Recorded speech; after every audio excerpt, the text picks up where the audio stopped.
गुरुर्ब्रह्मा गुरुर्विष्णुः गुरुर्देवो महेश्वरः गुरुः साक्षात् परब्रह्म तस्मै श्रीगुरवे नमः। अञ्जनीगर्भसम्भूतो वायुपुत्रः सनातनः कुमारो ब्रह्मचारी च तस्मै भगवते नमः।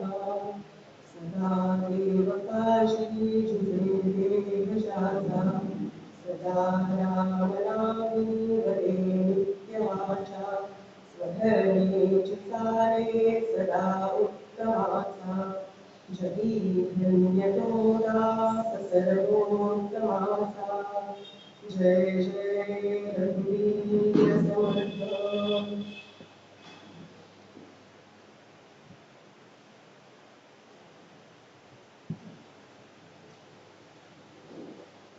सर्व उपस्थितांना मनपूर्वक वंदन करते। आजचा विषय सर्वोत्तमाचा दास।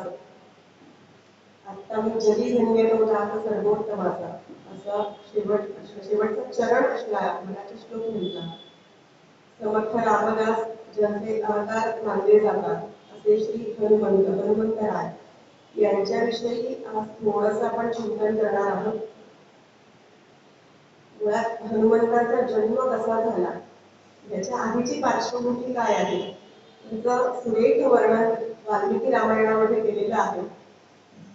सगळे देवदेवता चिंतित झालेले आहेत, ब्रह्मदेवांकडे ते गेलेले आहेत आणि रावणाचे जे अत्याचार चालू आहेत, सर्व देवतांना बंदिवासात ठेवलेले आहे आणि मग त्या देवतांना जो त्रास दिला जातोय, प्रजेवरती जो अत्याचार केला जातोय, त्याच्यापासून आपल्याला सुटका हवी आहे आणि मग त्याचा निपात करण्यासाठी आपल्याला कोणीतरी हवं आहे।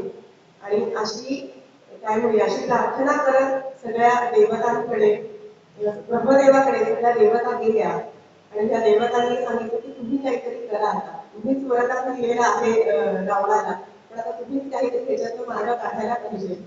यक्ष, गंधर्व, देव आणि मनुष्य या 4 गोष्टींपासून मला अभय आहे, म्हणजे या 4 गोष्टींपासून मी मरणार नाही असं त्यांनी वर मागितलं होतं रावणाने। ह्याच्यापेक्षा व्यतिरिक्त कोण अवतार कोणीतरी घ्यायला पाहिजे आणि मग तो अवतार कोणी घ्यायला पाहिजे, तर भगवान विष्णूंना सगळ्यांनी प्रार्थना केली की तुम्ही अवतार घ्या, 4 बंधूंच्या रूपाने तुम्ही अवतरित व्हा। दशरथ राजा जे अयोध्येचे राजे आहेत तर त्यांच्या पोटी तुम्ही जन्म घ्यावा आणि मग ह्या रावणाचा निपात करावा। देवी पार्वतीला शक्तीला विनंती केली, योगमाया म्हणून तुम्ही अवतरित व्हा आणि मग शंकरांचे अवतार असं म्हणून रुद्रावतार ज्याला म्हटलं जातं, 11वा रुद्र असं ज्यांना म्हटलं जातं, असे हनुमंत, तर त्यांना तुम्ही अवतार घ्या असं सांगण्यात आलं।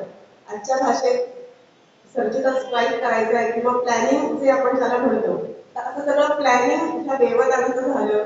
ब्रह्मदेवानी त्याला साथ दिली आणि मग ह्यानुसार श्रीरामांचा जन्म झालेला आपल्याला दिसतो। त्याची पार्श्वभूमी अशी थोडक्यात सांगितली तर हनुमंतांविषयी आज आपण थोडंसं चिंतन करणार आहोत। जे मला काही अभ्यासातून उमगलेलं आहे ते थोडंसं मांडण्याचा प्रयत्न आज मी करणार आहे। तर त्यामुळे हनुमंतांविषयी जाणून घेताना त्यांचा जन्म नेमका कसा झाला किंवा काय कारणासाठी झाला, मग ते कोणाचे दास म्हणून आजीवन राहिलेले आहेत ह्याविषयी थोडीशी पार्श्वभूमी सांगितली। हनुमंतांच्या जन्माविषयीच्या अनेक कथा प्रसिद्ध आहेत, आपल्याला माहिती आहे, आपण सगळेजण अभ्यासू जाणकार श्रोते आहात। आणि मग त्या हनुमंताचा जन्म कसा झाला, एक कथा सांगितली जाते। अंजनी मातेने शंकरांचं ध्यान केलं आणि मग त्यांना सांगितलं की मला राष्ट्र कार्यासाठी, समाज कार्यासाठी पुत्र हवा आहे आणि तो पुत्र तुम्ही मला द्यावा। अशी विनंती केल्यानंतर शंकरांनी रुद्रांनी मान्य केली आणि मग हनुमंतांचा जन्म झाला। ही एक कथा सांगितली जाते। दुसरी कथा आपल्याला माहिती, वाल्मिकी रामायणामध्ये त्याचा उल्लेख आलेलाच आहे। किष्किंधाकांड, युद्धकांड आणि उत्तरकांड ह्या 3 कांडांमध्ये विशेषतः हनुमंतांचं चरित्र किंवा हनुमंतांचे विषय जास्तीत जास्त आलेले आपल्याला दिसून येतात। कुंचिता स्थला नावाची जी अप्सरा होती आणि ऋषींच्या शापामुळे तिला वानर योनीमध्ये जन्म घ्यावा लागला आणि मग महात्मा कुंजीराची ती कन्या म्हणून ती जन्माला आली आणि नंतर केसरी या वानराची पत्नी म्हणून झाली आणि ती अप्सरा पूर्वजन्मीची असल्यामुळे तिला रूप पालटण्याचं सामर्थ्य तिच्याकडे होतं. वेगवेगळं रूप धारण करून ती हिंडत असते रानावनामधून आणि अशी वेगवेगळ्या रूपांमध्ये हिंडत असताना सुंदर रूप धारण करून हिंडत होती आणि वायूला तिचा मोह झाला. तेव्हा वायुदेवता तिच्यावरती आकृष्ट झाले आणि वायूने सांगितलं की मला तू आवडलेली आहे. पण ती म्हणाली मी विवाहित आहे. आणि मग वर्णन असं केलेलं आहे की वायूने तिला मानस संकल्पाने स्पर्श करायचा प्रयत्न केला. वारा झोपतो ना, आपल्याला वारा लागतो आपण असं म्हणतो, त्या पद्धतीने वाऱ्याने स्पर्श करायचा प्रयत्न केला. त्यांचा मानस संकल्प झाला की ही माझी पत्नी आहे आणि त्याच्यातनं ती गर्भवती राहिली आणि मग एका गुहेत जाऊन तिने एका पुत्राला जन्म दिला आणि वायूने सांगितलं की हा पुत्र कसा होईल, तर तो माझ्यासारखा असेल, बलशाली असेल, धैर्यवान असेल, वाऱ्याच्या वेगाने आपण म्हणतो ना मनोजवमार्गतुल्य वेगम, असा माझ्या वेगाने जाणारा असा तो पुत्र असेल. आणि असा हनुमंतांचा जन्म झाला या अंजनी मातेच्या पोटी असं सांगितलं जातं. हा धैर्यवान, वीर्यवान आणि बलाढ्य पराक्रमी असा पुत्र तुला होईल असं वायूने सांगितलं आणि मग हनुमंतांचा जन्म झाला. त्याच्या पुढची ही कथा आपल्याला माहिती आहे. हनुमंतांचं नाव हनुमंत कसं पडलं, तर उगवलेलं ते सूर्यबिंब होतं, सूर्य जो होता, तर त्याला ह्या बालकाने पाहिलं. आता लहान मुलं कशी असावीत ह्याचं उदाहरण अनन्यसाधारण उदाहरण नुसतं जन्मलेलं बालक आहे आणि जे जन्मून बघता येणार तर सूर्याला, कारण रानावनातच होते ते, त्यामुळे सूर्य दिसतो उगवणारा. आणि मग जन्मताना भूक लागली आणि मग भूक लागली तर काय करायचंय आणि म्हणून त्या सूर्याकडे त्या बालकाने झेल घेतली आणि ते पाहून इंद्रदेवाने पाहिलं की हा मुलगा सूर्याला गिळू पाहतो आहे, ग्रासू पाहतो आहे आणि म्हणून इंद्राने त्यांचं वज्र जे आहे ते फेकून मारलं की त्यांच्या हनुवटीला लागलं आणि मग हनुवटी थोडीशी दुखावली गेली आणि म्हणून त्यांना हनुमंत असं नाव पडलं. अशी एक कथा सांगितली जाते. दुसरी कथा अशी सांगितली जाते की ब्रह्मदेवानी हनुमंतांना वर दिलेला होता की शस्त्राने तुझा वध होणार नाही. युद्धकांडामध्ये शुकानी रावणाला त्यांचं लघुचरित्र सांगितलं असं म्हटलं जातं आणि जन्माला आलेल्या बालकाला भूक लागली, त्यांना ते फळ वाटलं आणि म्हणून त्यांनी ते फळ खाल्लं त्यांची भूक शमवण्यासाठी आणि मग सूर्याजवळ जाताना ते अडखळले आणि मग त्यांचा पायाला दुखापत, हनुवटीला दुखापत झाली आणि त्यांची हनु दुखवली गेली. अशी ही एक कथा सांगितली जाते. ही एक कथा झाली. तिसरी कथा आपल्याला माहिती आहे, दशरथांनी जे राण्यांसाठी पायस आणलं होतं. अर्थात वाल्मिकी रामायणामध्ये ही कथा आपल्याला दिसत नाही, पण अन्य रामायणामध्ये ही कथा आहे. दशरथांनी जे पायस आणलेलं होतं ती राण्यांसाठी, तर कैकेयीच्या हातातलं जे पायस होतं त्याचा थोडासा भाग घाईने उचलला आणि तो अंजनीच्या हातात नेऊन टाकला आणि ते अंजनीने ते पायस ग्रहण केलं आणि मग हनुमंतांचा जन्म झाला. ही एक कथा हनुमंतांच्या विषयी सांगितली जाते. वायुपुत्र असल्यामुळे हनुमंत हे भीमाचे भाऊ असंही ही कथा एक सांगते आपल्याला. पाचवी कथा सांगते की शिवांनी जेव्हा विष्णूंचं मोहिनी रूप पाहिलं तेव्हा ते त्यांच्यावरती आकृष्ट झाले आणि मग त्यांचं वीर्यपतन झालं आणि ते वीर्य जे आहे ते सप्तर्षींनी पानावरती धारण घेतलं आणि ते कर्णाद्वारे अंजनीच्या ठिकाणी स्थापन केलं असं सांगितलं जातं आणि त्याच्यातनं हनुमंतांचा जन्म झाला. अशा वेगवेगळ्या कथा हनुमंतांच्या जन्माविषयीच्या सांगितल्या जातात. अतिशय प्रतिभावान असं बालक, वायुपुत्र म्हणून जास्त प्रसिद्ध आहे हनुमान आणि वायुदेवतेचा पुत्र म्हणून प्रसिद्ध होत असताना वायुदेवतेने त्यांच्यासाठी वरदान कशा पद्धतीची मागून घेतली.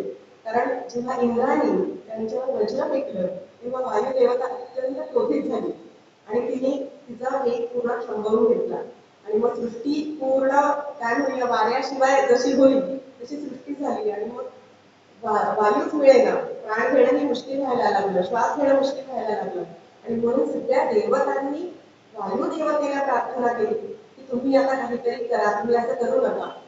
मग सगळ्या देवतांनी ह्या बालकाला वरदान दिलेली आहे. तेव्हा काय काय वरदान दिलं? इंद्राने दिलंय वरदान, तुझं शरीर वज्रासारखं कठोर होईल, हे पहिले वरदान मिळालं. सूर्यदेवांकडनं वक्तृत्व कला त्यांना मिळालेली आहे, रूप बदलण्याचं सामर्थ्य त्यांना मिळालंय. ब्रह्मदेवाने वर दिलाय, जलापासून तुला भय नाही. ही सगळी वरदानं पुढे रामायणात उपयोगी आलेली आपल्याला दिसतात, जी जी त्यांना आता मिळालेली आहेत. विलक्षण आणि अद्भुत सामर्थ्य तुझ्या अंगी असेल, असं एक वरदान दिलं. यमाने सांगितलं की तू कायम निरोगी राहणार आहेस, माझ्याकडून तुला कधीही मरण नाही. चिरंजीव केले जनिदाच दोन्ही जे म्हटलं जातं आपल्याकडे, तर ते चिरंजीव आहेत हनुमंत. कुबेराने सांगितलं की तुझा गदेकडून सुद्धा तुझा मृत्यू होणार नाही. असा हनुमंतांचा जन्म झालेला आपल्याला दिसतो. त्या आधीची पार्श्वभूमी त्यांना इतकं बलशाली बनवले, त्यांच्याच बरोबर अनेक वानरांची उत्पत्ती झालेली आहे. हे पुढची सगळी तयारी आधी या मंडळींनी केली. जसं राम जन्म घेणार आहे, सीताबाई जन्म घेणार आहे आणि हनुमंतही जन्म घेणार आहे, त्याचबरोबर सगळी वानर सेना सुद्धा हवी आहे युद्धासाठी. आणि म्हणून सगळ्या वानरांचा जन्म देखील ह्याच वेळेला, म्हणजे जेव्हा हनुमंत आणि श्री रामायणाचा जन्म झालाय तेव्हाच या सगळ्या वानरांचा जन्म झालाय. आणि ते किती झाले तर करोडोंनी वानर जन्माला आले असं सांगितलं जातं. सीतामाईच्या शोधार्थ जेव्हा ही वानर सगळे त्यांना पाठवण्यात आलं, त्यांची मोजदाद करणं अशक्य होतं. चारही दिशांना या वानरांना पाठवण्यात आलेलं होतं आणि प्रत्येक वानर हे शक्तिशाली, रूप बदलण्यामध्ये सामर्थ्यवान, लघुरूप घेणारं, मोठं रूप घेणारं, असं वेगवेगळ्या प्रकारची रूप धारण करणारी ही वानरं होती. आणि त्या सगळ्यांचा जन्म ह्या काळामध्ये झालेला दिसतोय. वेगवेगळ्या रूपात राहणारी ही वानर. नंतरच्या काळात जेव्हा सुग्रीवाने त्यांना आमंत्रण दिलं, युद्धासाठी पाचारण करायचंय, व्हायचंय, आपल्याला जायचंय, हे जेव्हा सांगितलं तेव्हा ही सगळी वानर मंडळी एकत्र आलेली आपल्याला दिसतात त्या काळामध्ये. आणि मग हनुमंत असे जन्माला आलेले आहेत. जन्माला येताच बाललीला पहिलीच दाखवली त्यांनी की काय आम्ही करू शकतो. आणि नंतर मग लहान मुलं उपजत जशी असतात आणि असावी, आपल्याकडे म्हटलं जातं की अतिशय शांत असून पण नाही चालत, मुली म्हटल्यावर ते थोडं चुळबुळं पाहिजे, काहीतरी ऍक्टिव्हिटी करणारा पाहिजे आजच्या भाषेत. आणि तसेच हनुमंत होते, पण त्यांच्या ऍक्टिव्हिटी त्यांना साजेशा होत्या, आपल्याला साजेशा नाही, त्यांना साजेशा ऍक्टिव्हिटी. काय करायचं हनुमंत लहानपणी ऋषी मुनी जेव्हा तपश्चर्येला बसलेले आहेत, त्यांच्याजवळ जायचं, त्यांना त्रास द्यायचा. पर्वतावरती ते आपापल्या काय म्हणूया कुटीच्या बाहेर तिथे तपश्चर्येला बसलेले असायचे ऋषी. त्यांना उचलायचं, एका पर्वतावर उचलून दुसऱ्या पर्वतावर नेऊन ठेवायचं, दुसऱ्या पर्वतावरच्या ऋषींना उचलून ह्या पर्वतावर आणून ठेवायचं. अशा काही बाललीला हनुमंतांनी सुरू केल्या. झाडं उपटून टाकायची, ऋषींची लहान लहान मुलं जर खेळत असतील तर त्यांना उचलून घेऊन कुठेतरी ठेवून द्यायचं. आणि हे असं सगळं चालूच होतं त्यांचं की फळं खाली पाडायची, वृक्ष हलवायचे. शक्ती तर प्रचंड होती स्वतःमध्ये. अख्खीच्या अख्खे आश्रम उचलून ते बाजूला करायचे आणि मग आपलं विक्राळ रूप दाखवायचं, कधीतरी मोठं व्हायचं अचानक आणि मग मुलांना छोट्या घाबरवायचं, बालकांच्या त्याला त्रास द्यायचा. अशा छोट्या मोठ्या खोड्या त्यांनी चालू केल्या, बाललीला आपण ज्याला म्हणतो. आणि मग ह्या सगळ्या ऋषींनी एकत्र येऊन विचार केला, असं कसं होतंय. आपण सकाळी आपण साधारण एका पर्वतावर आपल्या घराच्या समोर कुटीच्या समोर बसतोय, संध्याकाळी एका दुसरीकडेच असतो, आपलं सगळं नेटवर्कच बदललेलं असतं, असं काय होतंय आपलं. आणि मग त्यांनी ठरवलं की हे कोणतरी करत असलं पाहिजे, आपण ह्याला लक्ष ठेवूया की कोण करतंय हे सगळं. थोडासा संशय होता, पण पुराव्याचा पकडायला पाहिजे ना. त्यामुळे मग त्यांनी ठरवलं की नाही, आज आपण साधनात बसायचं, साधना पण खोटी खोटी करायची, खरी साधना नाही करायची आपण. आणि रोजच्या प्रमाणे हनुमंत आले, उचलणार ऋषींना आणि डोळे उघडले. हा तू आहेस का. दुसऱ्या पर्वतावर गेले ते, दुसऱ्या ऋषींना उचलायचा प्रयत्न केला. हा तू आहेस, कळलं आता आम्हाला. असं म्हणून सगळे ऋषी पुन्हा ते एकत्र आले की हा मुलगा, हे बालक आपल्याला त्रास देत आहे आणि मग ह्याला काहीतरी शिक्षा द्यायला पाहिजे, आता असा त्रास देत आहे आपल्याला. आणि म्हणून त्यांनी सगळ्यांनी एकत्र विचार विनिमय केला आणि शाप दिला हनुमंतांना की आता त्याला शाप द्यायचा काहीतरी, की तुझ्या शक्तीच्या जोरावर करतोयस ना हे सगळं, तर ती शक्तीच तुझी नष्ट होईल, असा शाप द्यायचा विचार त्यांनी चालू केला. आणि बोलले, ऋषी समोर आले आणि म्हणाले, तुझ्या शक्तीच्या जोरावर तुझं हे चाललंय ना सगळं, ती शक्ती नष्ट होईल म्हणायच्या आधी अंजनी माता तिथे आल्या आणि त्या म्हणाल्या, थांबा थांबा, शाप देऊ नका माझ्या मुलाला. ते म्हणाले, नाही शाप तर देणारच आपण, खूप त्रास देतोय तो, असा शाप द्या. त्या शक्तीचं स्मरण करून दिल्यानंतर त्याला ती शक्ती त्याच्यामधली येईल, असा शाप द्या. शक्ती नष्ट होईल असा शाप देऊ नका. जेव्हा कोणी त्याला प्रचोदित करेल, त्याला चोदना देईल, तेव्हा ती शक्ती त्याची तिथे येईल, त्याला सामर्थ्य प्राप्त होईल. असा शाप तुम्ही द्या, पण पूर्ण शक्ती नष्ट होण्याचा शाप देऊ नका. ऋषींनी ते ऐकलं आणि तो शाप हनुमंतांना मिळाला आणि त्यामुळे त्या शक्तीची जाणीव मधल्या काळामध्ये नव्हती. पुढे तो संदर्भ येणारच आहे आपल्याला, पण असं त्यांच्या बाललीला सांगितल्या जातात. आणि त्याच्यानंतर उपनयन झालं हनुमंतांचं. अध्ययनासाठी गुरूंच्या घरी गेले आणि मग सूर्यदेवानी त्यांना ज्ञान दिलं असे उल्लेख सापडतात आपल्याकडे. माझ्या बरोबर तुला फिरावं लागेल असं सांगितलं, सूर्याच्या गतीने तुला फिरावं लागेल. हनुमंत म्हणाले हो, मी अध्ययनासाठी तयार आहे. 4 वेद, 6 शास्त्र, व्याकरणाच्या सगळ्या प्रकारच्या शाखा ह्याचं ज्ञान त्यांनी प्राप्त करून घेतलं.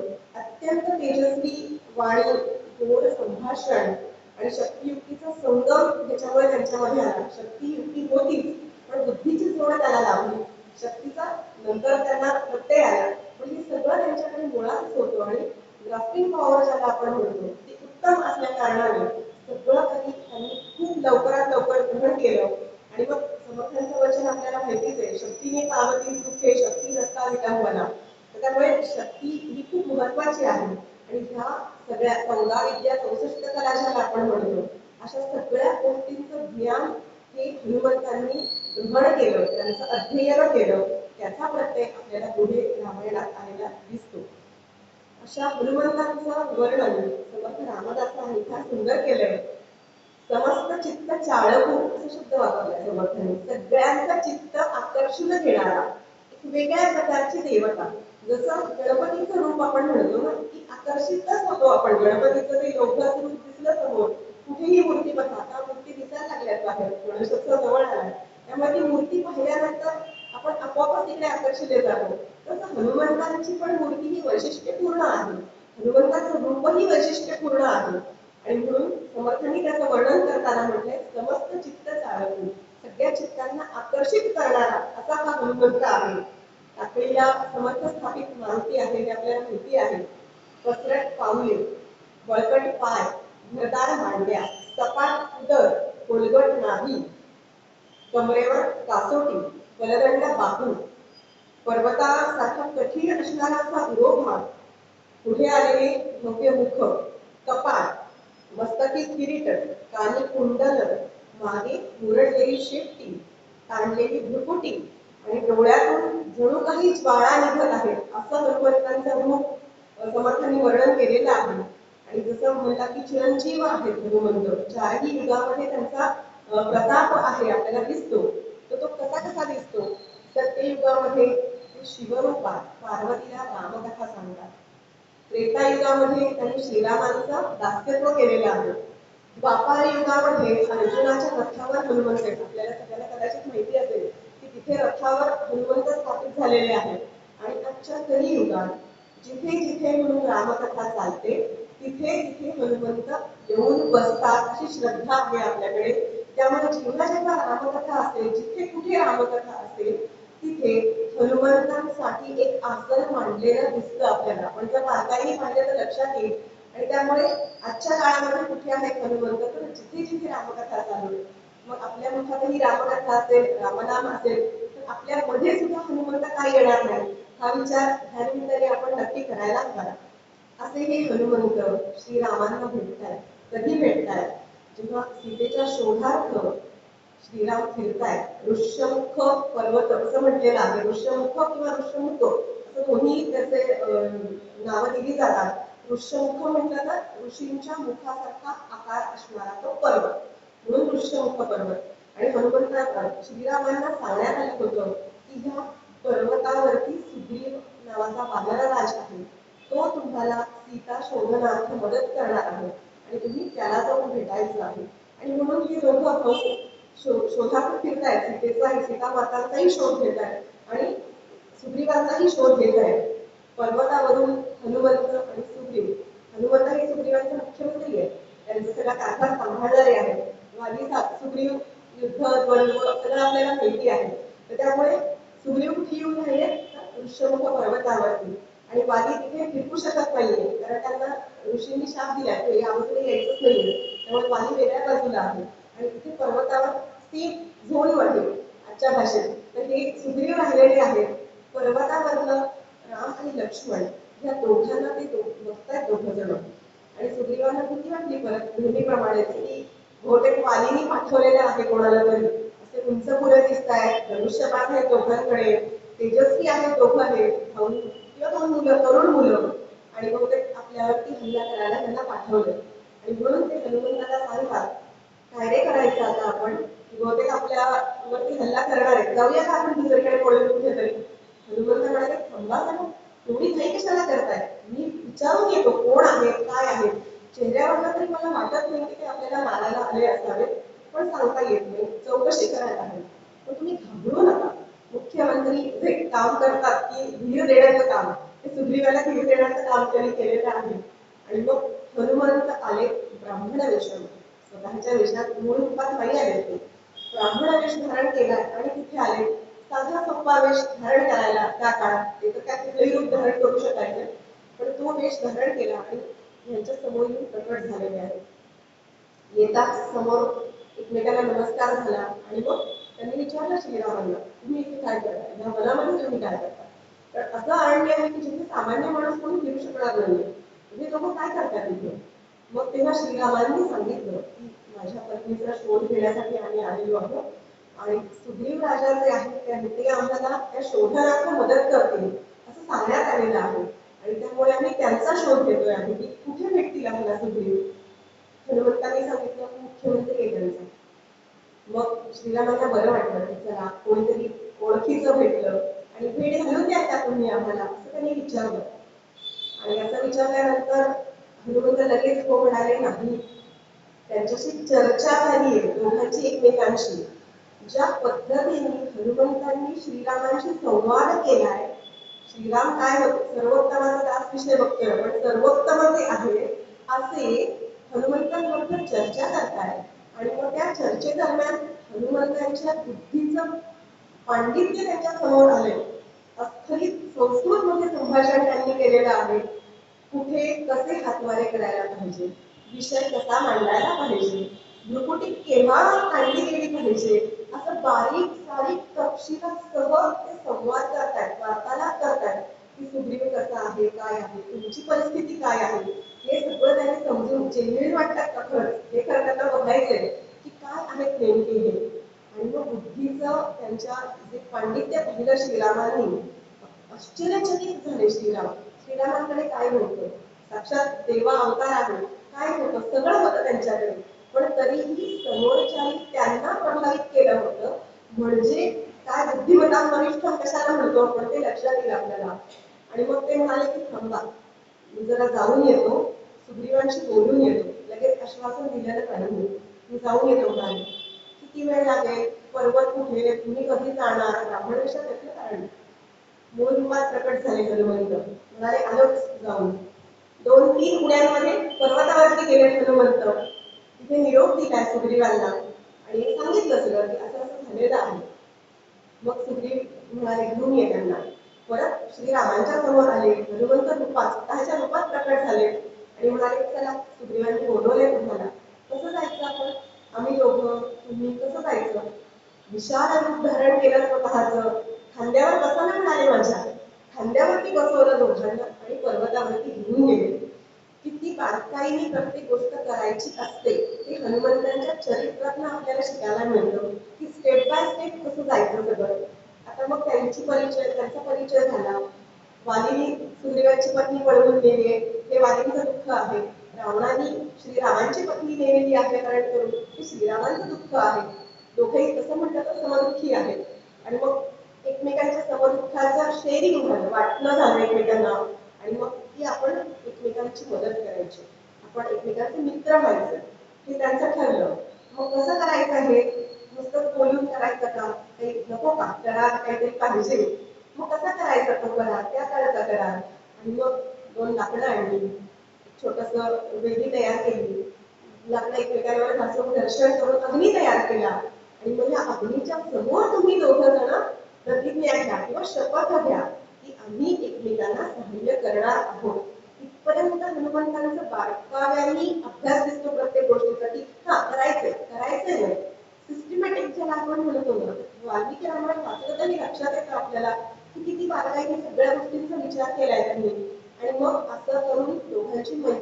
झालेली आपल्याला दिसते. आणि मग पुढचं सगळं रामायणाचा भाग आपल्याला माहिती की तयारी कशा पद्धतीने केली. सुग्रीव काही काळ स्वतःच्या मस्तीमध्ये होते. हे सगळं झाल्यानंतर 3-4 महिने पुन्हा त्यांना जागृत करावं लागलं की आपण तुम्ही मदत करणार आहात, वारीचा तर वध झालेला आहे, पण तुम्ही आम्हाला मदत करणार आहात ते लक्षात घ्या. आणि मग तिथेही हनुमंतांनीच पुन्हा सहाय्य केले सुग्रीवांना सुद्धा. लक्ष्मण चिडून गेलेले आहेत. 4 महिने झाले आम्ही इथे गुन्हेत थांबलोय, तिकडनं आम्हाला काहीच मदतीचा प्रतिसाद नाहीये. वारीचा वध झालाय, ते स्वतःच्या गुन्ह्यामध्ये छान रममाण झालेले आहेत. आमचं काय कामाचं, आमचं पुढे कधी जाणार आपलं कार्य. आणि म्हणून लक्ष्मण क्रोधाविष्ट होऊन तिकडे गेले सुग्रीवाच्या गुहेमध्ये त्याच्याशी बोलायला. हनुमंत तिथेही आहेत उपस्थित. तारेला पाठवून दिलं पुढे. वालीची पत्नी तारा त्यांना पुढे पाठवलं. या बसा जरा स्त्री समोर आली, स्त्री दाक्षिण्य असतं आपल्याकडे, त्यामुळे स्त्री समोर आली की जरा नरमतील हनुमंत. आणि त्यांना माहिती होतं जेव्हा ते दागिने दाखवले होते सीतेचे, तेव्हा त्यांनी म्हटलं की मला तिचे फक्त पैंजण ओळखायला येतात, कारण बाकी मी सीतेमातेचं मी कायम तिच्या पायाजवळच तिचं वंदनच केलेलं आहे तिला कायम, त्यामुळे मी तिचे पैंजण कायम ओळखू शकतो, नक्की ओळखू शकतो. असे लक्ष्मण आहे ते माहिती होतं. आणि म्हणून ताराला पाठवलं समोर.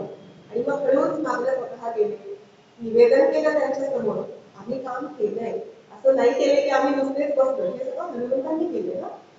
सगळं वानरांची अरेंजमेंट ज्याला आपण म्हणतो त्याला एकत्रित करणं, 4 दिवसांच्या वानरांना बोलवून घेणं, त्याला पत्र पाठवणं, म्हणजे त्या काळची जी काही व्यवस्था असेल त्या पद्धतीचं सगळं काम हनुमंतांनी करून घेतलंय. सुग्रीवांचा एक फायदा काय झालाय त्यांना, सुग्रीव तर आधी बाहेरच आलेला आहे, पण फायदा काय झालाय, सुग्रीव वारीपासून पळण्यासाठी सतत 4 दिवसांना फिरत होते. आज हे तिकडे उद्या तिकडे, उद्या तिकडे परवा तिकडे, तर वारीपासून भीती म्हणून सगळीकडे पळत सुटले. आणि सगळ्या प्रदेशांचा अभ्यास सुग्रीवांचा झालेला होता. त्यामुळे कुठे काय आहे, कुठे काय परिस्थिती आहे, कुठे समुद्र आहे, कुठे आपल्याला अडचणी येते, कुठे शीत प्रदेश आहे, कुठे उष्ण प्रदेश आहे, या सगळ्याचा अभ्यास सुग्रीवांनी केलेला होता. बरोबरीने हनुमंतांचा पण तो अभ्यास झाला होता. त्यामुळे इतकं डिटेल कुठे वानरं कशी जातील, त्यांना कुठल्या संकटांचा सामना करावा लागेल, तिथे आपली तयारी काय पाहिजे, इतकं सगळं सविस्तर एक बुकलेट सारखं असं त्यांनी निवेदन केलं की हे सगळं आम्ही केलेलं आहे, तुम्ही कृपया राहू नका. आणि मग तिथून पुढचं आपल्याला माहिती लंकेकडे जायचंय, समुद्र उल्लंघून जायचं आहे. आणि मग समुद्र उल्लंघून कसं जायचं, सगळेजण तिथे आले. हनुमंतांचा विशेष सांगायचं त्यामुळे मधला भाग स्किप करते आता तर. आणि मग समुद्राच्या तीरावरती येऊन उभे राहिले. कोण कसं जाणार, एक म्हणतोय मला एवढी योजना जाता येईल, मग मला 1 महिना विश्रांती घ्यावी लागते, मग एक म्हणतो मी इतकं जाईल, मग मला तेवढंच जाता येईल, त्याच्या पुढे जाता येणार नाही. असं प्रत्येक जण एक वानर घेऊन काय काय काय काय सांगतोय. हनुमंत बघत बसले समुद्राच्या पाण्याकडे एका कोपऱ्यात जाऊन. जांबवंतांचं लक्ष केलं तिकडे आणि ते म्हणाले, अरे तू काय इथे बघत बसलायस. आणि मग म्हणाले, हा आहे ना, ह्याला ह्याच्या शक्तीची जाणीव नाहीये, हा इथे असताना आपण ही व्यर्थ चर्चा का करतो सगळेजण. आणि म्हणून जांबवान जे आहे ते हनुमंतांकडे गेले. आणि मग हनुमंतांना त्यांनी सांगितलं, त्यांच्या शक्तीचं स्मरण तिथे करून दिलेलं आहे. आणि मग ते जे मगाशी त्याला शाप मिळाल्याचा उल्लेख केला, त्या शक्तीचं स्मरण जांबवानांना माहिती होतं, त्यांना असा शाप मिळाला, त्याचं स्मरण त्यांनी करून दिलं. त्याच्या स्तुती सुमना गायली की तुझ्यातली शक्ती आहे. उद्धरेत आत्मनात मानव, भगवद्गीता जे आपल्याला सांगते की आपण स्वतःचा उद्धार करू शकतो. आपल्या सुप्त शक्तीची जाणीव करून द्यायला लागते कोणीतरी. आणि मग पुढची स्टेप असते ती उद्धरेत आत्मनात मानवची असते. मग ही जाणीव करून देणारा कोणीतरी पाहिजे. ही जाणीव जांबवनाने करून दिली. जसं जसं त्यांना ती जाणीव व्हायला लागली, त्यांची शक्ती जागृत व्हायला लागली, जे रूप होतं त्याच्यापेक्षा कितीतरी पट विशाल रूप असं हनुमंतांनी धारण केलं असं सांगितलं जातं. आणि फक्त एक जांभई दिली, मोठी जांभई त्यांनी दिली. आणि ती जांभई दिल्यानंतर आजूबाजूची झाडं उन्मळून पडली असे उल्लेख वाल्मिकी रामायणामध्ये, की इतकी शक्ती त्यांच्यामध्ये जागृत झाली. आणि मग त्यांनी सांगितलं, मी जाईन आणि मी सीतेचा शोध घेईन तिथे जाऊन. सगळ्या वानरांना काय काय देत होते, की सीतेला ओळखायचं कसं, वर्णनं सांगितली की 4 दिवसांना 4 वानरं जात आहेत, हनुमान एका बाजूला जाणार आहे. मग प्रत्येकाला सीतामाता अशा आहेत, तशा आहेत, अशी वस्त्र धारण केली होती, रंगाने अशा आहेत, असं सगळं वर्णन करून झालं. श्रीराम लिहिलेली एक मुद्रिका, एक अंगठी श्रीरामांकडे होती आणि फक्त तीच अंगठी श्रीरामांनी हनुमंतांच्या हातात ठेवली. काय योगायोग असेल माहिती नाही, का बरं ठेवली असेल माहिती नाही, पण ती फक्त हनुमंतांच्या हातात दिली आणि म्हणाले की सीतेचा शोध जर तुला लागला तर ती ही अंगठी तिला दाखव, म्हणजे तिला खूण पटेल की मी तुला इथे पाठवलेलं आहे. असं म्हणून त्यांना ती अंगठी त्यांच्या हातामध्ये दिली. बरं, तुझा लंकेत जायचंय आता हनुमंतांना, अनेक योजना पार करून जायचंय, पण त्यांच्याकडे ती शक्ती जागृत झाली होती. लंकेत गेले, तिथे प्रवेश करतानाच लक्षात आलं इथे धोका आहे, आपल्याला सीमारेषा आहे आणि अनेक राक्षसांशी आपल्याला सामना करावा लागणार आहे. असंच केलं आणि नाही होणार आहे आपल्याकडनं. किती राक्षसिणींची वर्णनं केलेली आहेत. मैनाक पर्वत सुद्धा त्यांना म्हणाला होता की मी मदतीला येतो तुमच्या. नम्रपणाने त्यांनी नकार दिला. हे रामकार्य आहे, हे माझ्या प्रभूंचं कार्य आहे आणि मी पार पाडीलच. हा आत्मविश्वास मनामध्ये घेऊन हनुमंत केलेले आहेत. पहिलीच राक्षसी चंद्राची भेटली सुरसा नावाची आणि ती जाऊ देईना त्यांना. मग ती छोटा लघुरूप घेतलं, अगदी छोटं रूप घेतलं, तिच्या तोंडामध्ये प्रवेश केला आणि तिने तोंड बंद केलं. हे तिच्या कानामधलं बाहेर पडलं. तिला बाजूला केलं. सिंहिका राक्षसीने तिने त्यांची सावली पकडली, कारण वायू वेगाने जाणारे हनुमंत आहेत, पण तरी तिने त्यांची सावली पकडली. त्यांची गती हळूहळू मंद व्हायला लागली आणि मग त्यांनी तिला मारलं आणि तिला ठार केलं. लंकेमध्ये लंकिनी त्यांना अडवलं. लंकिनी नावाची राक्षसींची होती. त्यांनी तिला जोरात ठोसा मारला आणि तिला रक्ताची उलटी झाली. तिला उलटी झाल्यावर तिने सांगितलं की मला असं सांगितलं गेलंय की जेव्हा मला रक्ताची उलटी होईल तेव्हा रावणाचा विनाश जवळ आला आहे असं समजून जायचं. त्यामुळे त्यांना कुठेतरी एक पूर्ण आत्मविश्वास अशीचा किरण म्हणतो ना की चला आपण योग्य मार्गावर आहोत आणि म्हणून लंकिनीला त्यांनी ठार मारलेला आहे. रावणाची बहिणीची होती क्रौंचा नावाची राक्षसी, तर ती होती, ती अनेक राक्षसींसह ती राज्य करत होती. हनुमंतांनी सूक्ष्म रूप घेतलं, एकदम छोटं रूप घेतलं, तरी पण त्या राक्षसींनी त्याला पकडून नेलं आणि तिच्या समोर हजर केलं. आता काय करायचं? ती म्हणाली मी खाणार आहे तुम्हाला आता. तर आधी मारणारे म्हणाले आणि मग ते म्हणाले की मी मारू नकोस, कारण माझ्या शरीरात रक्त खूप कमी आहे आणि तुला रक्त प्यायचं का? राक्षस लोकांना रक्त प्राशन करायला आवडतं, त्यामुळे तुला रक्त काही मिळणार नाही, तुला आनंद मिळणार नाही जर मला मारलं तर. त्यापेक्षा मला गिळ, मी जातो तुझ्या शरीरामध्ये असं म्हणून तिला गिळायला लावलं. स्वतः आतमध्ये गेले, तिचं पोट फाडलं आणि त्याच्यातलं ते बाहेर पडले असा उल्लेख दिसतो. अशा अनेक प्रकारच्या विघ्नांचा नाश हनुमंतांनी केलाय आणि मग लंकेत प्रवेश केलाय. लंकेत प्रवेश केलाय, शोधताय लंकेमध्ये, सोपं नाहीये शोधणं. कुठेतरी सीता मातांना ठेवलेलं असणार आहे. इकडे बघ तिकडे बघ, अंतपुरात पाहिलं रावणाच्या, तिथे काय ते पाहिलं सगळं त्यांनी. हे शुकासारखे वैराग्य धारण करणारे आणि तिथे ज्या अनेक स्त्रिया पाहिल्या, पण थोडाही कसुभराही मन विचलित झालं नाही, कारण बुद्धीमध्ये एकच टार्गेट होतं आजच्या भाषेत की मला सीता मातांपर्यंत पोहोचायचं आहे. शोधत शोधत शोधत ते कुठे गेले आणि सीता मातोश्री कुठे आहे हे त्यांना लक्षात आलं. आता बरं बोलायचं कसं जाऊन तिथे? बोलणार तर काय बोलणार? झाडावरती बसून राहिले वरती आणि मग रामनाम गायला लागले, रामांचं गुणसंकीर्तन करायला लागले. अशा पद्धतीने केलंय की फक्त ते त्यांनाच ऐकू येईल, सीता मातांना, बाकी कोणाला ऐकू येता कामा नये. अशा पद्धतीने रामनाम गायला सुरुवात केली आणि मग सीतेच्या लक्षात आलं की कोणीतरी श्रीरामांचं नाव घेतलं तिथे. आणि मग त्यांनी आजूबाजूला पाहिलं, लक्षात आलं की वानर कोणीतरी आहे आणि ते नाव घेत आहे. आणि मग त्यांनी त्यांच्यासमोर ते प्रकट झाले. अंगठी जी आहे, मुद्रिका जी आहे, ती त्यांना दिली, ओळख पटवून घेतली आणि सांगितलं चला माझ्या बरोबर, मी घेऊन जातो तुम्हाला. त्यांना काय अशक्य होतं, खांद्यावर बसून मी घेऊन जातो तुम्हाला. सीता मातोश्री म्हणाल्या नाही, माझे पती इथे येतील, मला ते सोडवून घेऊन जातील, मी तुमच्या खांद्यावर बसून येणार नाही, पण त्यांना सांगा मी तुमची वाट पाहते इथे, तुम्ही यावं आणि मला घेऊन जावं. हा निरोप सगळा ऐकला. तिथून निघाले हनुमंत. बरं, श्रीरामांना कसं सांगायचं?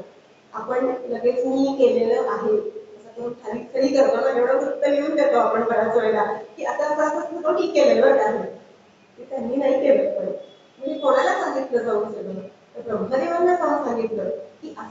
डेव्हलपमेंट ज्या काही मध्य झाल्या, कारण कोण नाही ना मोबाईलही लावायला तिथून किंवा चला दिसल्या सीता मातोश्री मला सापडल्यात त्या नाही, मग सगळं ब्रह्मदेवाला जाऊन सांगितलं त्यांनी आणि हे निवेदन तुम्ही श्रीरामांना करा माझ्या वतीने की असं असं झालेलं आहे, सीतामातांचा शोध लागलेला आहे आणि आपण त्यांना सोडवायला जायचंय.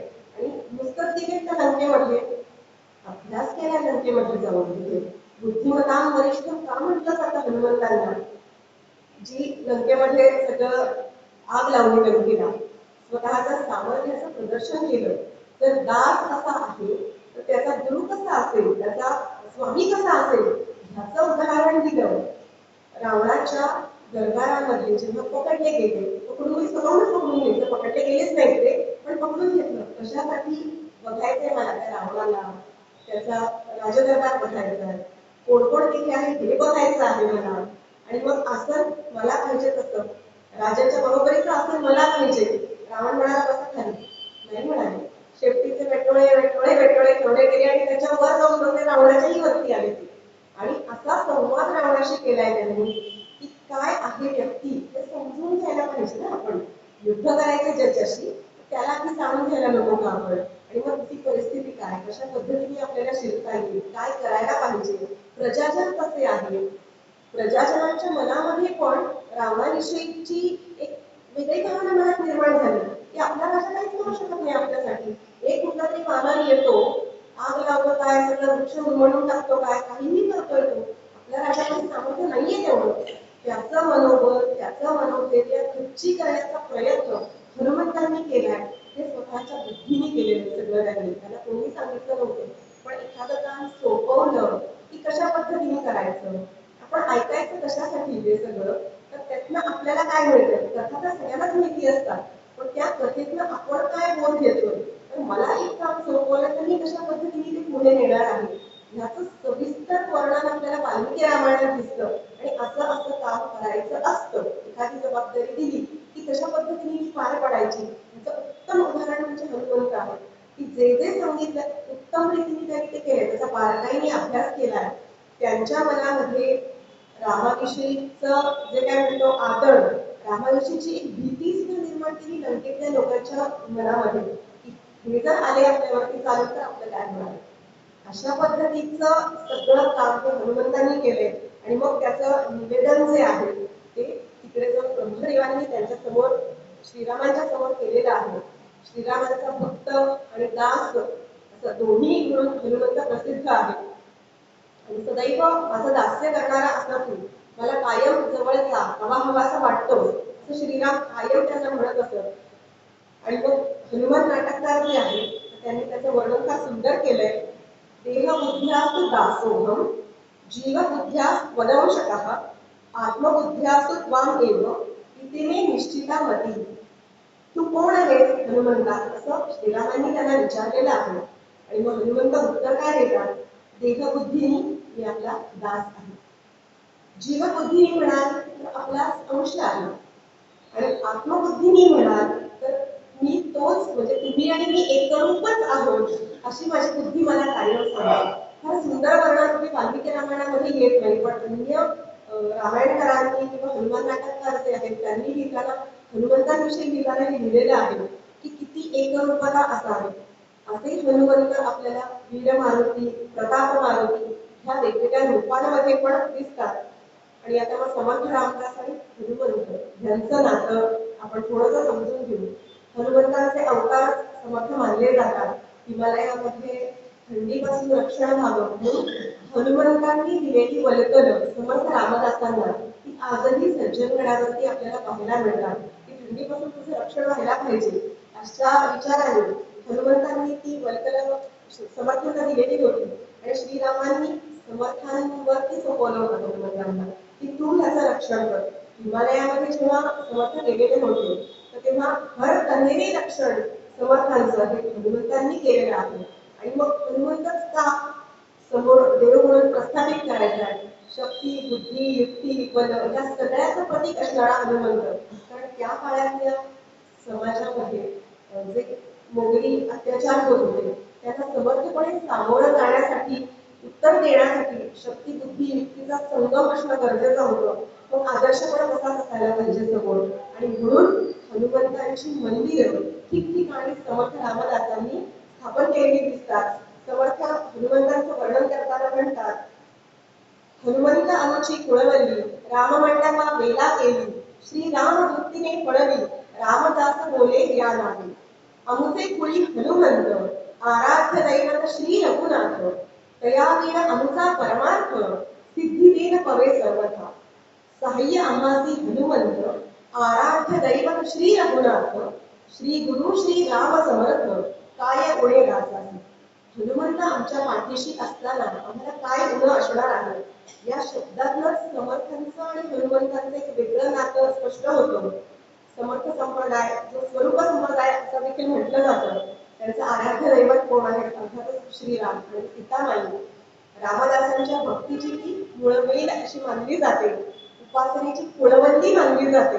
आणि त्या उपासनेतनंच समर्थांना जे साधनेतनंच रामभक्तीचं फळ प्राप्त झालंय त्याचं वर्णन समर्थांनी केलेलं आहे. आणि म्हणून समर्थांनी पूर्ण त्यांच्या भारत भ्रमणामध्ये गाव तेथे मारुती 1100 मठांची स्थापना केली आहे. आणि जिथे जाऊ तिथे हनुमंतांचं देऊळ हे समर्थांनी स्थापित केलेलं दिसतं. जर समर्थ स्थापित मारुती कधी बारकाईने बघितलेला असेल तुम्ही, तर त्याची शेपटी अशी मागणं वरती आलेली दिसते. त्या डोक्याशी ती शेपटी अशी फोल्ड होऊन अशी वरती येते.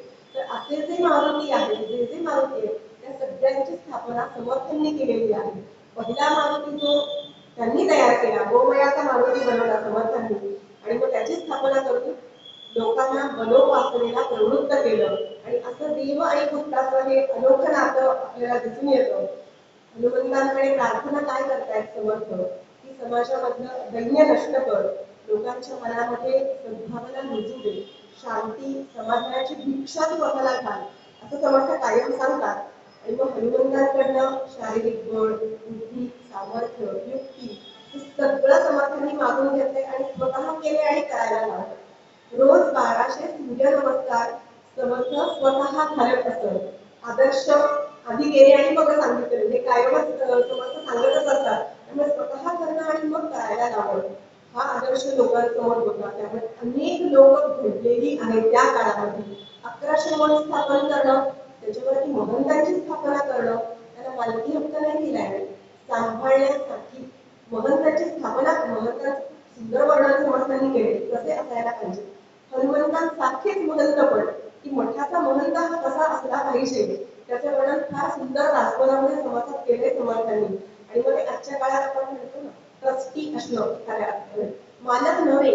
मालक म्हटलं की वेगळ्याच भावना येतात आपल्या मनामध्ये, पण ट्रस्टी ही सांभाळणारा किंवा सांभाळणारी आहे असं म्हटल्यानंतर फार जबाबदारीने ते करावं लागतं, करणं अपेक्षित आहे. आणि त्याचा आदर्श हनुमंतांनी जो घालून दिला होता तोच आदर्श महंत लक्षणामध्ये समर्थ रामदासांनी मांडलेला आपल्याला दिसतो. समर्थ रामदासांनी रचलेली हनुमंतांवरची एक सवाई फक्त घेणार आहे आणि मग आपण थांबणार आहोत. सवायांविषयी मी आधी बोललेली आहे. सवाया म्हणजे काय, तर त्या त्या देवतेचं गुणवर्णन करणं आणि मग ते चढा ओढीने अहममिकेने करणं. म्हणजे राजाच्या समोर पूर्वीच्या पायी घाट किंवा चारण हे जे असतं तर ते त्यांचं गुणवर्णन करत असत. आणि नंतर ते देवतांविषयी सुरू झालं. आणि मी सुंदर करतोय का तो सुंदर करतोय, आणि मग त्याच्यावरती बक्षीस काहीतरी इनाम ठरलेलं असायचं. आणि म्हणून अतिशय सुंदर पद्धतीने ह्या सवायांमध्ये राजांचं गुणवर्णन केलं जायचं. तसंच समर्थांच्या सवाया प्रसिद्ध आहेत, ज्या सज्जनगडावरती रोज संध्याकाळी उपासने म्हटल्या जातात. 5 पहिल्या सवाया ज्या आहेत त्या म्हटल्या जातात. मग 12ची सवाई आहे, त्या त्या वारानुसार त्या त्या देवतेला अनुसरून सवाई समर्थांनी रचलेली आहे, ती म्हटली जाते. त्यातलीच एक सवाई आज हनुमंतांचंच आपण वर्णन करतो आहोत, म्हणून एक सवाई घेते. सवाई म्हणत असताना उभं राहून म्हणायची असते जो म्हणणार आहे त्याने, त्यामुळे ती सवाई उभं राहूनच आपण म्हणणार आहे मी. नयनी पाहता हनुमंत, नयनी पाहता हनुमंत, ज्यासी वर्णिती महंत, ज्याचा महिमा अनंत, मुख्य प्राण रामाचा. स्वामी रामाचे वहन, स्वामी रामाचे वहन, केले लंकेचे दहन, त्याची कीर्ती गहन बलभीम नामाचा. सदा बांधून या माझ, सदा बांधून या माझ, करी रामाचे निज काज, ज्याचे श्री रघुराज सेवक पूर्ण कामाचा. सर्व देवांचा वरिष्ठ, सर्व देवांचा वरिष्ठ, वारी दासाचे अरिष्ट, रामदास एकनिष्ठ, मारुती हा नेमाचा म्हणावा. जय जय राम. अशा पद्धतीने ही सवाई गायली जाते. गणावरती आजही उपासनेच्या दरम्यान ही सवाई गायली जाते आणि शेवटी म्हणावा जय जय राम असं श्री रामरायाला वंदन केलं जातं. आता ह्या सवाईचा अर्थ पुरेसा स्पष्ट करणारा आहे की नयनी पाहता हनुमंत, ज्याची वर्णिती महंत. डोळ्याने जे हनुमंत दिसत आहेत त्यांचं वर्णन अनेकांनी केलेलं आहे, समर्थांनी तर अनेक प्रकारे केलेलं आहे. त्याचं श्रीराम तर आराध्य दैवत होतच, पण त्याचबरोबर दुसरं आवडतं दैवत हे हनुमंत होतं आणि त्यामुळे सुंदरकांडामध्ये हनुमंतांच्या लीलांचं वर्णन फार सुंदर केलंय समर्थांनी. वाल्मिकी रामायण आहेच आहे, आणखी काही रामायणही आपल्याला माहितीये, पण हनुमंतांचं वर्णन करणारं सुंदर कांड हे समर्थांनी स्वतः लिहिलेलं आहे. एक दोन कांड अशी आहेत समर्थांनी लिहिलेली की जी स्वतः सगळ्या रामायणाचा अभ्यास करून त्यांनी स्वतःच्या भाषेत स्वतःच्या ओव्यांमध्ये ही कांड लिहिलेली आहे. त्यातल्या हनुमंतांच्या पराक्रमाचं वर्णन करणारं हे सुंदर कांड प्रसिद्ध आहे. ज्याचा महिमा अनंत, मुख्य प्राण रामाचा असं म्हणते. रामाचे प्राणच आहेत. मग असे आपण श्लोक पाहिला, वरिष्ठर प्राण त्याला असं म्हटलं जातं. असे रामाचे प्राण असणारे हनुमंत स्वामी रामाचे वहन. जिथे तिथे रामरायांना लक्ष्मणाला वाहून नेण्यासाठी त्यांनी मदत केली आहे, संजीवनी आणण्यासाठी सुद्धा मदत केली. त्याची पण एक खूप सुंदर कथा रामायणकार सांगतात आपल्याला. शबरीने जी बोरं दिली, आता ती नुसती दिली काय दिली त्याच्यावरती मतमतांतर आहे सगळं. श्रीरामांनी ती खाल्ली. एका रामायणात म्हणलेलं आहे की लक्ष्मणांनी ती खाल्ली नाही, याची हात धरून ठेवली होती, त्यांना खायचीच नव्हती, त्यामुळे त्यांनी खाल्ली नाही. श्रीरामांनी सगळी बोरं खाल्ली आणि लक्ष्मणाने ती कुठेतरी लांब अशी फेकून दिली असं वर्णन रामायणकार करतात. आणि मग त्या रामायणात त्या पोरांमध्ये जी वनस्पती उगवली ती संजीवनी होती असं सांगितलं जातं. आणि त्या संजीवनाचा उपयोग नंतर लक्ष्मणांसाठी झाला. द्रोणागिरी पर्वतावर जी संजीवनी आणली, म्हणून म्हणतात की ज्याचा महिमा अनंत, मुख्य प्राण रामाचा, स्वामी रामाचे वहन, केले लंकेचे दहन. लंका दहन जे केलेलं आहे त्याची कीर्ती गहन, बल भीम नावाचा. भीम अजून एक बलाढ्य असल्याचं म्हणून उपाधी जोडलेली आहे त्यांना. सदा बांधून या माझ, म्हणजे काय, तत्पर आहे. माझ शब्दाचा अर्थ इथे आपण आजच्या काळात घेतो त्या पद्धतीचा नाही, तर सतत तयार आहे. कमरेला बांधून तयार असं म्हणतात ना, युद्धासाठी तयार आहे. किंवा गृहिणीपूर्वीच्या काळी स्वयंपाक करायचा, त्याला मदत होता, स्वयंपाकाला लागा, हे जर होतं मग युद्धासाठी तयार असणं कार्य. सदा बांधून या माझ, तरी रामाचे निजता. प्रत्येक गोष्ट श्रीरामांची बघायची, निज म्हणजे ते आत्मा म्हटलेला आहे. त्यांचा आत्मा जाणून घेऊन त्यांना काय आवश्यक आहे आता कळलं, मनातल्या मनात कळलं ते आहे, तर तो भाव आहे की सतत तयार असायचं की शब्द काही करू द्यायचा नाहीये मला श्रीरामांचा. जे काही सांगतील ते मला आधीच कळलं पाहिजे श्रीरामांना काय हवं. इतक्या पद्धतीचं तत्पर असणारे, ज्याचे श्री रघुराज, ज्यांनी श्रीरामांना मस्तकावर धारण केलेलं आहे, सेवक पूर्ण कामाचा असं म्हटलेलं आहे. स्वतःची कुठलीही अपेक्षा न ठेवणार, पूर्ण काम शब्दाचा अर्थ इथे स्वतःसाठी काहीही नकोय, सगळं काही रामचरणी अर्पण केलेलं आहे. आणि म्हणून सेवक पूर्ण कामाचा म्हटलंय. सर्व देवांचा वरिष्ठ, वारी दासाचे अधिष्ठ. सगळ्या देवतांमध्ये श्रेष्ठतम मानले गेलेले हनुमंत, आता चिरंजीव आहेत ना हनुमंत, तर त्यामुळे सर्व देवांमध्ये वरिष्ठ मानले गेलेले वारी दासाचे अरिष्ट. इथे दास म्हणजे रामदास, त्यांचंही अरिष्ट. अनेक संकट हनुमंतांनी समर्थांवरची दूर केलेली. समर्थ चरित्रात वर्णन आहे, थोडासा उल्लेख केला मगाशी. अनेक संकटांमधनं त्यांना वाचवलेलं आहे. आणि म्हणून समर्थ म्हणतात वारी दासाचे अरिष्ट, रामदास एकनिष्ठ. मी तुमच्याशी एकनिष्ठ आहे. हे रामदासांचं त्यांच्याशीही होतं आणि हनुमंतांचं श्रीरामांशी सुद्धा आहे की दोघेही एकमेकांशी एकनिष्ठ आहेत. मारुती हा नेमाचा, एकदम काय म्हणूया आजच्या भाषेत की गॅरंटेड पर्सन. मारुती हा नेमाचा की कुठेही तिथे विश्वास ठेवू शकतात, तुम्ही चुकणारच नाही. तुम्ही जेव्हा एकदा सांगितलंय हे करतील म्हणजे करतील. आणि म्हणून मारुती हा नेमाचा हा शब्द वापरलाय. नेम हा शब्द समर्थाने दोन्ही अर्थाने वापरला असं मला वाटतं. एक म्हणजे सातत्य असणं, नेम करणं, आपण म्हणतो ना व्रत करणं, नेम करणं, चातुर्मासात माझा ह्याचा नेम आहे असं आपण म्हटलं जातं. तर सातत्याने गोष्टी करत राहणं पण महत्वाचं आहे. हनुमंतांकडनं तुला काय शिकायचं आपल्याला? सातत्याने गोष्टी करत राहिल्या पाहिजेत. काही ना काहीतरी बुद्धी आपल्याला चालू ठेवली पाहिजे आपली. आणि म्हणून अशी सतत कार्यरत असणारे हनुमंत म्हणजे त्यांच्याकडे काय काय होतं? इच्छाशक्ती होती, ज्ञानशक्ती, क्रियाशक्ती आणि द्रव्य. या चारही शक्तींचा उपयोग रामायणात कसा केलाय त्यांनी? सीतेचा शोध घेणं, सीतामातांचा शोध घेणं, ही इच्छाशक्ती वापरली. त्यासाठी काय करायचं त्याचं ज्ञान मिळवलं, ज्ञानशक्ती वापरली. अंगातलं सामर्थ्य, त्यांचं बळ, हे त्याचं द्रव्य झालेलं आहे. आणि योजनाबद्ध यशस्वी कार्य करणं, ही कार्यशक्ती वापरली. असा हनुमंतांनी या चारही शक्तींचा उपयोग रामायणात प्रत्येक ठिकाणी आपल्याला केलेला दिसून येतो.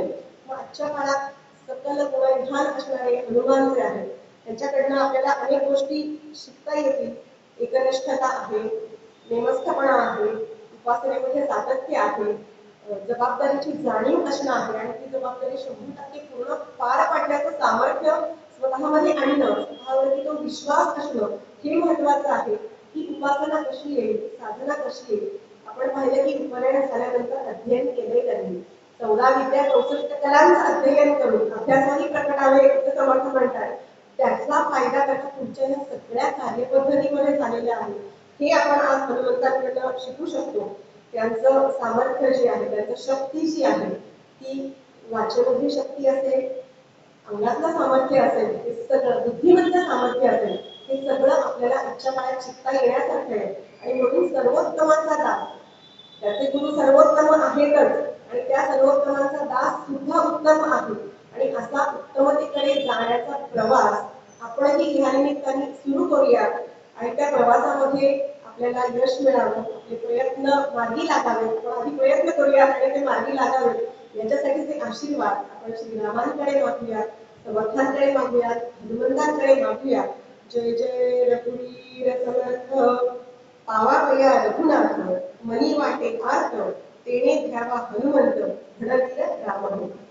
जय जय रघुवीर समर्थ.